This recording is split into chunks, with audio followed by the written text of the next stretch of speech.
Well, this is it. This is the video where you start to craft your own short talk using story form methods. Why short? Because crafting a short talk will teach you the story form skills. They'll get you feedback. They'll let you revise, all in a reasonable amount of time. And once you've learned how to do a short talk using this method, I promise you, you can then craft talks of any length. And short talks, there's a lot more demand for them nowadays for scientists in lightning talks for public outreach, and a lot of times for interviews, first interviews, and also 3-minute thesis talks for, well, 3-minute thesis competitions. So let's get going.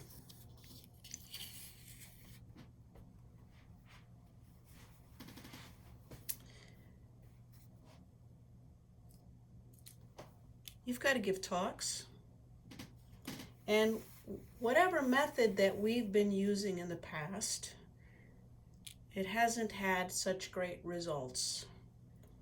And I think the biggest obstacle to crafting a good talk is the fact that we want to include everything. Everything, every bit of data we ever got, everything anyone told us, any fact we know, or anything we did. And that's because we love them. We've worked hard on them and we've invested ourselves in them. But when you try to include everything in a talk, it really is a mess and it's overwhelming for your audience. Now, story does not try to include everything. Story is focused. So our question for today using story form will be, what do you want to focus on in this research talk? And in the template that you see that you've printed out, the center part is focusing on what you want to focus on. So let's actually focus on that for right now. Okay, so the first thing that you see is that there's a place to put your audience. The whole point of your research talk is to get your audience to understand things. So first of all, decide who your audience is. Are they funders? Are they potential collaborators? Are they policymakers? Maybe they're some special segment of the public. The only audience that you should not choose is people in your discipline, people that really would know exactly what you were talking about. Don't choose them, because that's not the way to learn this method. Use a pencil. When the video's over, you use a pencil and you'll write in your audience. The second thing you should think about is, what is the one main thing you want your audience to learn about your research? And there's a space in there to write like one sentence. That's it. But you don't have to write in a sentence. You can use a phrase. But the most important thing is to keep it to one thing. And then down here in the corner it says, what will your audience need to see and process to learn that one main thing? And you notice there is no place to write. That's because you are going to be noting these things and representing them on the icons that you cut out. And my best advice to you in making these icons is just to start. Don't overthink it, because every time I've used them, they sort of chart your path for you. They just sort of take on a life of their own. So just do it. And if you want to throw some out that you don't like, go ahead. If you want to make some more, go ahead. The most important thing is that they are all focused on that one main thing. Don't go overboard though.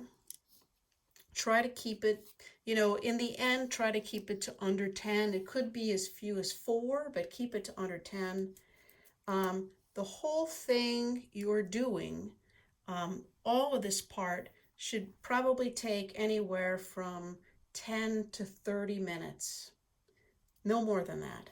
And when you're done making your icons, go ahead and, there's this icon reservoir part. Well, put them in there and put them to the side where they'll be ready to use in the next part. But before we go on to the next video, this is one of the places that you will need to get feedback from your audience. So let's talk about how that will be done. First of all, here's you. And you will be calling on your cohort, which are either people that you're working with or an audience that you've got up, family and friends. And before you start doing anything, you're going to tell your cohort that you want them, that while you're talking in the next step that's coming, to write down all the terms that you're using, that you use, that they don't understand or they barely understand. Anything they don't have a really good grasp on, they're going to write it down. And then in the next part, what you're going to do is you're going to tell them about all the things that you've worked on in this video. You're going to tell them your audience. You're going to tell them the one main thing. You're going to tell them what's on each one of those icons and what it means. And you might have to tell them how it relates to the main thing. And they are going to, at that point, write down their list of things they don't understand. Don't go overboard. Again, this part should take less than 10 minutes. And then your audience is going to tell you all the things that they didn't understand. And you are going to be quiet. You're not going to interrupt, and you're going to take some notes. Because in the last part, you are going to re-explain the things that they didn't understand using language that's much more everyday and much simpler. And you're going to do it. If they understand it, fine. But you're going to do it until they understand it. And you might have to get way simpler than you're comfortable with, which brings up a point. Sometimes around here, when people are getting very simple and starting to state things, their jargon in very everyday language, they will say, I'm not comfortable with this because I feel like I'm dumbing it down. And this begs the question. If you feel like you're dumbing it down, then who's dumb? You feel like your audience is dumb because they're not understanding something that you've worked for years and years and years on? Or do you feel dumb because you think that because you're not showing how smart you are to this audience or some audience in your head, that somehow you are foolish or you look foolish? And once you decide the answer of that question, think about what's really the point of science communication, of giving a talk.